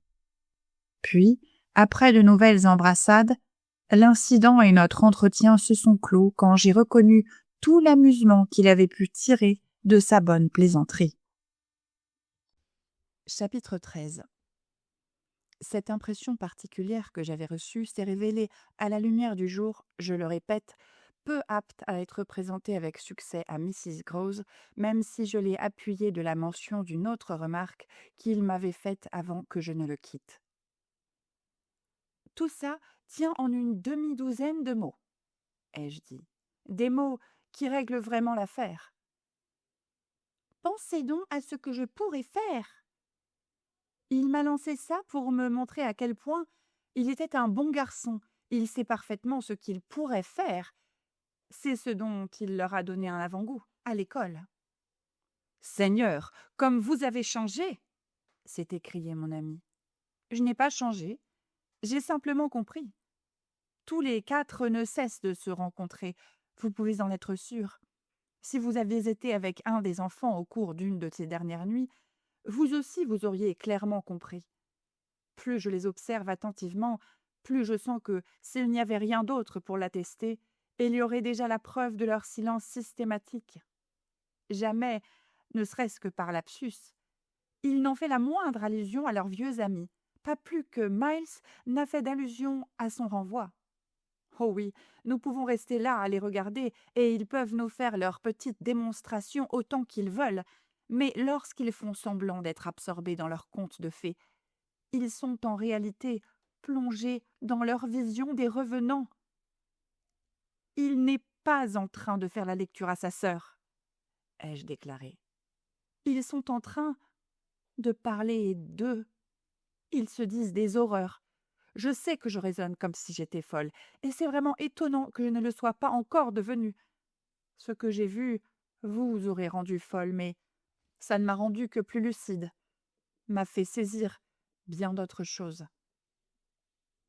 Ma lucidité a dû lui paraître effrayante, mais les charmantes créatures qui en étaient victimes, passant et repassant devant nous dans leurs doux enlacements, fournissaient à ma collègue quelque chose à quoi s'agripper. Et j'ai senti à quel point elle s'y agrippait en la voyant les couvées des yeux sans frémir au souffle de ma passion. « Et quelles autres choses avez-vous saisies ?»« Eh bien, les choses mêmes qui m'ont ravie, fascinée, et au fond, je m'en rends compte maintenant, déconcertée et troublée. Leur beauté plus que terrestre et leur gentillesse absolument anormale. C'est un jeu, ai-je poursuivi. C'est une politique et une fraude. De la part de ces petits chéris, qui n'ont jamais été que d'adorables bambins, oui, si insensés que cela puisse sembler. Le fait même de m'exprimer ainsi m'a aidé à remonter la piste, à la suivre jusqu'au bout et à rassembler mes idées. Ils n'ont pas été gentils, ils ont été seulement absents. Cela a été facile de vivre avec eux parce qu'ils ont simplement mené une vie indépendante. Ce n'est pas ma vie, ce n'est pas notre vie, c'est sa vie à lui et c'est sa vie à elle. La vie de Quint et la vie de cette femme. La vie de Quint et de cette femme. Ils veulent les approcher. Oh, quel regard intense la pauvre Mrs. Grose a dirigé vers eux en entendant cela. Mais pour quelle raison? Pour l'amour de tout le mal que ce couple a infusé en eux durant cette époque épouvantable. Ils sont revenus pour faire encore du mal et pour poursuivre leur œuvre démoniaque. Dieu du ciel, a murmuré mon amie. Cette exclamation était naïve, mais elle révélait qu'elle acceptait pleinement ma remarque sur ce qui avait pu avoir lieu en cette période sinistre, car il y en avait eu une plus sinistre encore que celle que nous traversions. Il n'y aurait pu y avoir pour moi de meilleure justification que de la voir reconnaître ainsi qu'elle avait personnellement fait l'expérience de la profonde dépravation que j'attribuais en toute crédibilité à cette paire de scélérats. Et cela avait été manifestement sous le coup de souvenirs précis qu'elle a déclaré au bout d'un moment. « C'étaient des bandits. Mais que peuvent-ils faire maintenant » ajouta-t-elle. « Faire » ai-je répété si fort que Miles et Flora, non loin, se sont un instant arrêtés de marcher pour nous regarder. « Est-ce qu'ils n'en font pas assez » ai-je demandé à voix plus basse, tandis que les enfants, après nous avoir adressé des sourires, des signes de tête et des baisers de la main, reprenaient leurs activités ostentatoires. Nous les avons observés 1 minute, puis j'ai continué. « Ils peuvent les détruire !» Ma compagne s'est alors tournée vers moi en une interrogation silencieuse qui m'a poussée à me montrer plus explicite. Ils ne savent pas encore comment s'y prendre, mais ils essaient de toute leur force. Ils ne sont jusqu'à présent parvenus à se placer qu'à côté et au-delà, pour ainsi dire, dans d'étranges endroits, sur des lieux élevés, au sommet des tours, sur le toit des maisons, à l'extérieur des fenêtres, sur l'autre rive des lacs. Mais ils ont la profonde volonté l'un et l'autre de raccourcir la distance et de surmonter l'obstacle. Et la réussite de leur tentative n'est qu'une question de temps. Il leur suffit de s'obstiner dans leur incitation au danger, pour que les enfants viennent à eux et en périssent dans l'entreprise. Mrs. Grose s'est levée avec lenteur, et j'ai scrupuleusement ajouté « à moins bien sûr que nous n'empêchions cela ». Debout devant moi, qui était restée assise, elle a visiblement réfléchi à la situation. « C'est à leur oncle d'empêcher ça. Il faut qu'il les emmène. » « Et qui va le convaincre ?» Elle avait regardé au loin, mais elle baissait maintenant vers moi son visage simplet. « Vous, mademoiselle. » « En lui écrivant que sa maison est maléfique et que son petit-neveu et sa petite-nièce ont perdu la raison ?»« Ah, mais si c'est le cas, mademoiselle. Et si moi j'ai perdu la raison, voulez-vous dire ? Ce sont de charmantes nouvelles à recevoir d'une gouvernante qui a été engagée à la condition expresse de ne pas venir l'ennuyer. » Mrs. Grose a réfléchi en détournant de nouveau les yeux vers les enfants. « Oui, il déteste qu'on vienne l'ennuyer. C'était la grande raison. Pour laquelle ces deux monstres ont pu le duper si longtemps. Sans aucun doute, et son indifférence a dû être épouvantable. En tout cas, comme je ne suis pas un monstre, je ne le duperai pas. » Pour toute réponse, mon amie s'est rassise et a posé la main sur mon bras. Puis elle a dit, enfin, « Convainquez-le au moins de venir vous voir. » J'ai ouvert de grands yeux. « Me voir ?» J'ai été prise d'une crainte soudaine de ce qu'elle pouvait faire. « Lui ?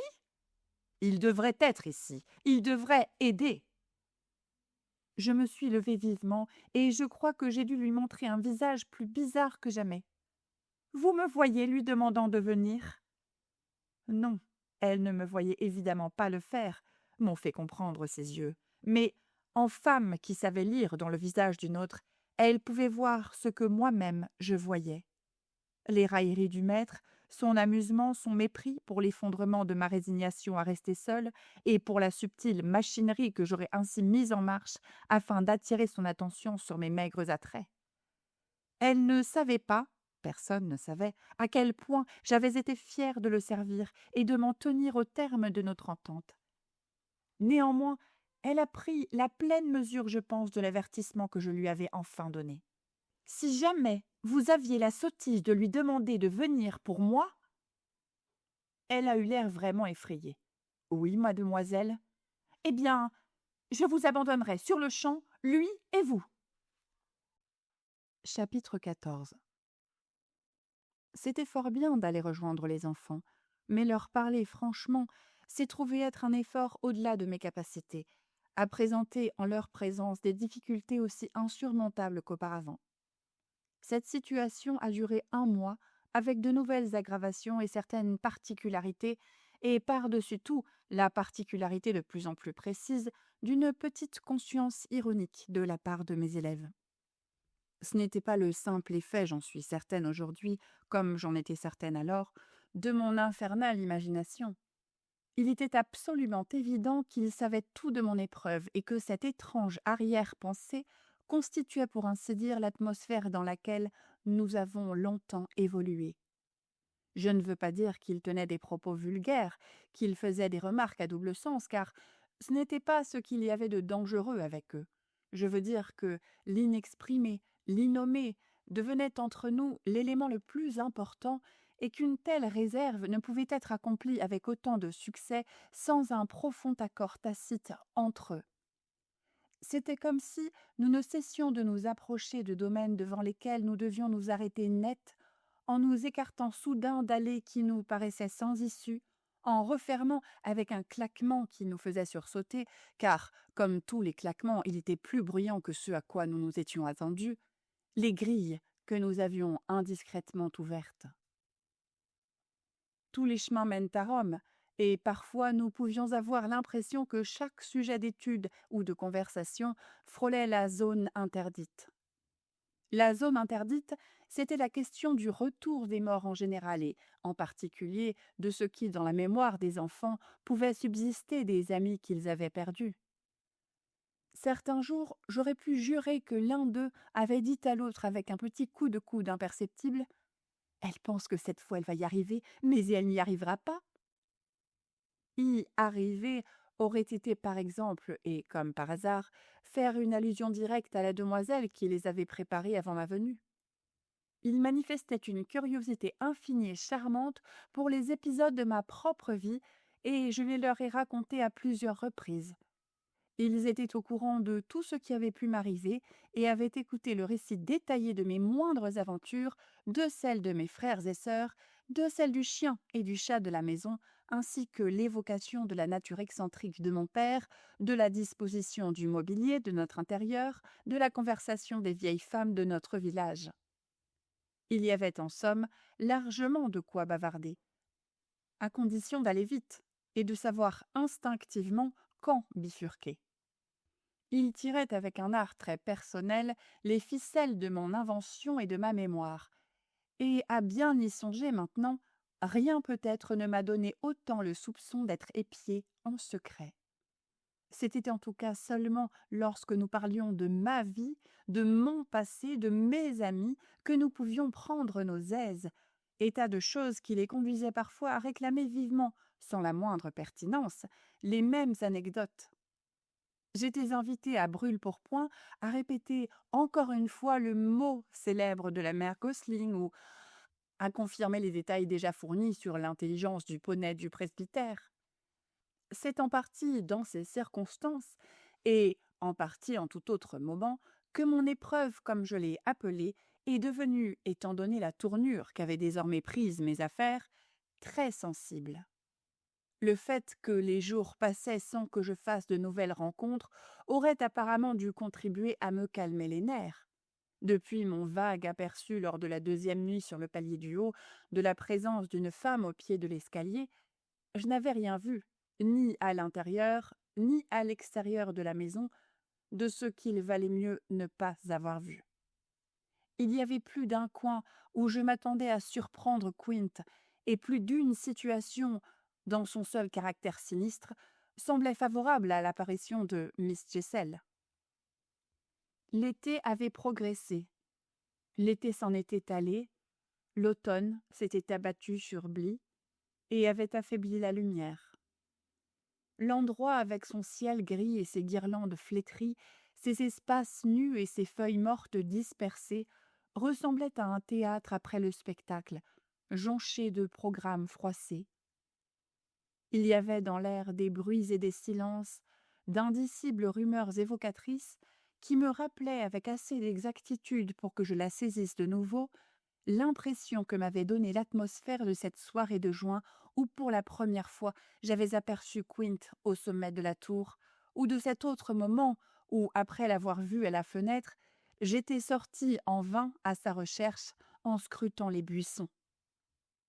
Je reconnaissais les indices, les présages, je reconnaissais le lieu et l'instant, mais tout restait vide et solitaire et rien ne venait m'agresser. Si on peut dire que n'était pas agressée une jeune femme dont la sensibilité ne s'était pas apaisée, mais s'était au contraire intensifiée de la façon la plus extraordinaire. J'avais déclaré en parlant à Mrs. Grose de cette horrible scène avec Flora au bord du lac, et je l'avais déroutée en le lui déclarant, que dès lors que je serais bien plus effrayée de perdre mon pouvoir de vision que de le conserver. J'avais alors clairement dit la vérité, que les enfants voient ou non quelque chose, c'est-à-dire étant donné que rien n'était encore définitivement prouvé, je préférais de loin pour leur sauvegarde continuer d'être pleinement exposée. J'étais prête à apprendre le pire de ce qui pouvait être su. Ce qui alors m'avait paru être le plus affreux, c'était d'avoir moi les yeux scellés, pendant que les leurs étaient grands ouverts. Eh bien, à présent, mes yeux étaient apparemment scellés, et il semblait peut-être blasphématoire de ne pas en remercier le Seigneur, mais il y avait, hélas, une difficulté à cela. Je l'aurais remercié du fond de mon âme si le fond de mon âme n'avait pas été empli de la conviction que mes élèves avaient un secret. Comment puis-je aujourd'hui retracer les étapes de mon obsession? Parfois, lorsque nous étions ensemble, j'aurais été prête à jurer qu'en ma présence, mais sans que je puisse le percevoir directement par mes sens, ils avaient des visiteurs, qu'ils reconnaissaient et qu'ils accueillaient volontiers. Alors mon exaltation aurait éclaté si je n'avais pas été dissuadée par la crainte de leur faire courir un risque plus grand que celui qu'il fallait éviter. « Ils sont là, petits malheureux !» aurais-je crié, « et vous ne pouvez pas le nier maintenant !» Les petits malheureux le niaient de toute la force de leur vivacité et de leur tendresse, dans les profondeurs cristallines desquelles leur conscience ironique lançait de brefs éclairs comme un poisson argenté dans un ruisseau. Le choc, en vérité, m'avait marqué plus profondément que je ne l'aurais cru sur le moment, lorsque j'avais cherché à surprendre Peter Quint ou Miss Jessel sous les étoiles, et que j'avais aperçu le garçon dont j'avais épié le sommeil, et qui, sur la pelouse, avait aussitôt levé vers moi le regard radieux dans lequel avait joué la hideuse apparition de Quint au sommet de la tour où je m'étais mise à l'affût. Si c'était une question de frayeur, ma découverte en la circonstance m'avait effrayée plus que tout autre, et c'était dans l'état nerveux où elle m'avait mise que je tenais désormais mes raisonnements.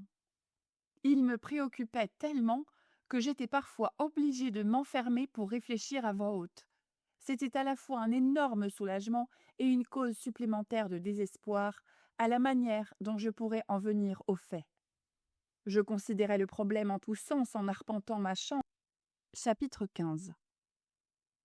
Un dimanche matin, nous nous rendions à pied à l'église, Miles tenant ma main et Flora celle de Mrs. Grose devant nous, bien en vue. La journée était radieuse et fraîche pour la première fois depuis bien longtemps. Il avait légèrement gelé dans la nuit et le son des cloches était presque joyeux dans l'air vif et limpide de l'automne. Curieusement, j'ai alors été particulièrement frappée par l'obéissance de mes petits élèves. Devais-je leur en être reconnaissante? Pourquoi ne se rebellait-il jamais contre ma présence continuelle et inexorable? J'ai eu peu à peu l'impression d'avoir épinglé le garçon à mes jupes et, en voyant nos compagnes marcher au pas, de m'être prémunie contre un danger de révolte. J'étais semblable à un joaillier qui prévient les surprises et les évasions possibles. Mais après tout, cela revenait justement, je veux dire, leur magnifique docilité infantile, de l'ensemble des faits les plus insondables. Dans son costume du dimanche conçu par le tailleur de son oncle, lequel avait le sens des jolis gilets et du grand air de son petit client, Miles arborait si bien ses titres à l'indépendance, les droits de son sexe et de sa position, que s'il avait brusquement réclamé sa liberté, je n'aurais rien eu à lui dire. Par le plus étrange des hasards, c'est au moment même où je me demandais comment je pourrais affronter une telle demande que la révolution s'est indubitablement produite.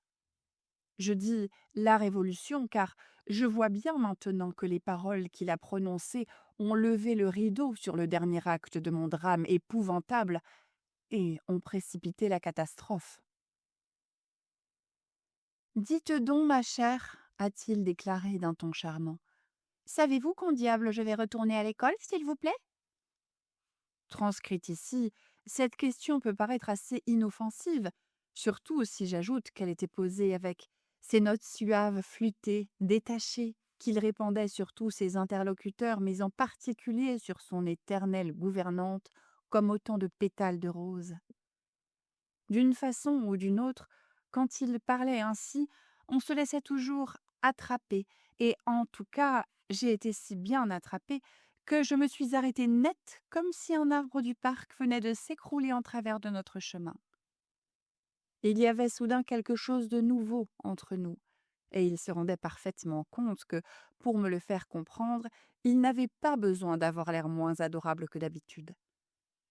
Je sentais qu'il avait déjà conscience de l'avantage qu'il avait pris en me voyant ne rien trouver d'abord à répondre. Et j'ai été si longue à chercher une réplique qu'il a eu tout le temps de reprendre avec son sourire suggestif et ambigu. Car vous savez, ma chère, que, pour un garçon, être toujours avec une dame. Il avait constamment ma chère aux lèvres quand il s'adressait à moi, et rien n'aurait su mieux que cette tendre familiarité exprimer l'exacte nuance du sentiment que je désirais inspirer à mes élèves. C'était plein d'aisance et de respect. Mais, oh, comme je sentais que je devais maintenant surveiller mes propos. Je me souviens que pour gagner du temps, j'ai essayé de rire et que j'ai cru distinguer dans le ravissant visage qui m'observait le reflet de ma laideur et de ma bizarrerie. Et toujours avec la même dame, n'est-ce pas? Ai-je riposté. Il n'a pas scié, il n'a pas blêmi. C'était presque comme si tout allait être exprimé entre nous. Ah, bien sûr, c'est une dame drôlement parfaite. Mais tout de même, vous ne pensez pas? Je suis un garçon qui, eh bien, qui grandit. Je le considérais avec une telle tendresse. Oui, tu grandis. Oh, comme j'étais désemparée. J'avais jusqu'à présent étouffé en moi la petite idée déchirante qu'il était conscient de mon état et qu'il savait en jouer. Et vous ne pouvez pas dire que je n'ai pas été terriblement gentille, n'est-ce pas? J'ai posé ma main sur son épaule, car je n'étais pas encore capable de reprendre notre marche, même si je sentais que cela aurait été bien préférable. Non, je ne peux pas dire cela, Miles. Sauf cette nuit-là. Vous savez, cette nuit-là? J'étais incapable de lui rendre un regard aussi direct que le sien. Eh bien, quand je suis descendue, quand je suis sortie de la maison. Oh oui, mais j'ai oublié. Pourquoi avais-tu fait cela? Vous avez oublié? S'est-il étonné avec la douce outrance d'un reproche enfantin. Eh bien, c'était pour vous montrer que je le pouvais. Ah oui, que tu le pouvais. Et je le peux encore. Je me suis aperçue qu'il m'était possible, après tout, de garder la tête froide. Certainement, mais tu ne le feras pas. Non, pas la même chose. Ça, ce n'était rien. Ce n'était rien, ai-je répété. Mais nous devons continuer. Et il s'est remis à marcher avec moi en glissant sa main sous mon bras. Alors, quand est-ce que je vais y retourner? J'ai pris mon air le plus sérieux et le plus responsable. Est-ce que tu étais heureux à l'école? Il a réfléchi. Oh, je suis assez heureux partout. Eh bien alors, ai-je dit d'une voix tremblante, si tu es aussi heureux ici. Ah, mais il n'y a pas que ça. Bien sûr, vous en savez déjà beaucoup. Mais tu prétends que tu en sais maintenant presque autant? Ai-je hasardé tandis qu'il s'arrêtait. Pas la moitié de ce que je voudrais savoir, a franchement admis Miles. Mais ce n'est pas tant ça. Qu'est-ce que c'est alors? Eh bien, je voudrais mieux connaître la vie. Je comprends, je comprends. Nous approchions de l'église où diverses personnes, dont plusieurs membres du personnel de Bly, étaient regroupées autour du portail pour nous voir entrer. Nous avons pressé le pas, je voulais arriver avant que la question qui nous occupait n'aille plus loin. Je me disais avec impatience qu'il devrait garder le silence pendant plus d'1 heure, et je songeais avec envie à la pénombre de la nef et à l'aide presque spirituelle que m'apporterait le prie-Dieu où je m'agenouillerais. J'avais l'impression de fuir devant une confusion d'esprit dans laquelle le garçon risquait de me plonger, et je pensais y avoir échappé lorsque, avant même que nous n'ayons pénétré dans l'enclos, il m'a lancé « Je veux être avec ceux de mon espèce ». J'ai fait un bond en avant. « Il n'y en a pas beaucoup de ton espèce, Miles », ai-je répliqué en riant. « Sauf peut-être cette chère petite Flora. » Vous me comparez vraiment à une fillette? Ma riposte a été singulièrement piteuse. Comment? Tu n'aimes pas notre adorable Flora? Si je ne l'aimais pas, et si je ne vous aimais pas, si je ne l'aimais pas, a-t-il répété comme s'il reculait pour mieux sauter, mais en hésitant tellement que nous avons dû faire de nouveau un arrêt imposé par la traction de son bras. Nous avions franchi la grille de l'enclos, Mrs. Groves et Flora étaient entrées dans l'église, les autres fidèles avaient suivi, et nous étions maintenant seuls parmi les rangs serrés des vieilles sépultures. Nous nous étions arrêtés dans l'allée près d'une pierre tombale longue et basse. « Oui, si tu ne l'aimais pas. » Il a promené son regard sur les tombes avant de répondre. « Eh bien, vous savez quoi ?» Mais il n'a pas bougé. Et il a bientôt ajouté quelque chose qui m'a fait soudain m'asseoir sur la pierre tombale, comme pour prendre un brusque repos. « Est-ce que mon oncle pense la même chose que ce que vous pensez ?» J'ai marqué une pause. « Comment peux-tu savoir ce que je pense ?» Ah, bien sûr, je ne peux pas le savoir, car j'ai l'impression que vous ne me dites jamais rien. Mais je veux dire, est-ce qu'il sait, lui? Est-ce qu'il sait quoi, Miles? Eh bien, la façon dont je progresse. Je me suis assez vite aperçu qu'à cette question, je ne pouvais donner aucune réponse sans sacrifier mon employeur. Mais il m'a paru que nous étions tous à Bly suffisamment sacrifiés pour que cet autre sacrifice soit sans gravité. Je ne crois pas que ton oncle s'intéresse beaucoup à ça. Miles, debout devant moi, m'a fixé des yeux. Alors, vous ne croyez pas qu'on puisse s'arranger pour qu'il s'y intéresse? De quelle façon? Eh bien, en le faisant venir. Mais qui va le faire venir? Moi! S'est écrié le garçon, avec une emphase et une vivacité extraordinaires. Il m'a adressé un autre regard chargé de sens, et puis il est entré seul dans l'église. Chapitre 16.